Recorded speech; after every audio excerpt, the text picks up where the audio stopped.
Officially Afran Nisho অভিনীত দম সিনেমার পোস্টার রিলিজ হয়ে গেছে ভাই। বিশ্বাস করেন পোস্টারটা দেখার পর জাস্ট কয়েক সেকেন্ড চুপ করেছিলাম।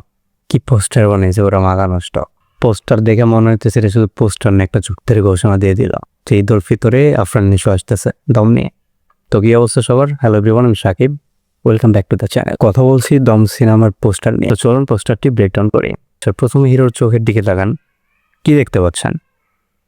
তোর চোখে ভয় আছে? ভয় নাই, আবার কিন্তু শান্তিও নাই। এমন একটা এক্সপ্রেশন দিয়ে আছে, মনে হচ্ছে তার হারানোর কিছু নাই।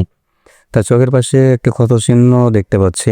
ডান পাশের দৃশ্যটা যদি আমরা দেখি, মরুভূমি, সূর্য ডুবে যাচ্ছে, সৈন্যরা ধীরে ধীরে এগিয়ে যাচ্ছে সামনে। আবার ঘোড়ার উপরে একজন বসে আছে, কিন্তু তার হাত পেছনে বাঁধানো মনে হইতেছে। এমন হতে পারে যে এটা আফরান নিশোর মতোই লাগতেছে। তাকে হয়তো বা ধরে নিয়ে যাইতেছে সৈন্যরা, এরকম মনে হইতেছে, তাই না? দেখার বিষয় যে আসলে সে লিডার নাকি তাকে ধরে নিয়ে যাচ্ছে। পোস্টারে আমরা খেয়াল করে দেখতে পাবো লেখা আছে আনটিল দ্য লাস্ট ব্রেথ, অর্থাৎ শেষ নিঃশ্বাস পর্যন্ত লড়াই হবে, এটাই বোঝাইতেছে। অ্যান্ড আমরা খেয়াল করলে দেখতে পাই যে এখানে লেখা আছে inspired by true events coming out the cinema 2026। তার মানে এই সিনেমাটা সত্য ঘটনা অবলম্বনে তৈরি হচ্ছে। That's great.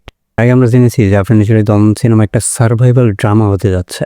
পোস্টারটা যতটা সুন্দর করে বানাইছে, যত ডিটেলে বানাইছে, যদি গল্পটা পর্দায় সেইভাবে সুন্দরভাবে দেখাইতে পারে, গল্পটা সুন্দর দেখাইতে পারে, তাহলে ভাই বিশ্বাস করেন এটা হতে পারে একদম ইন্টেন্স হার্ট হিটিং একটা সিনেমা, যেটা মানুষের মনে, দর্শকদের মনে দাগ কেটে থাকবে।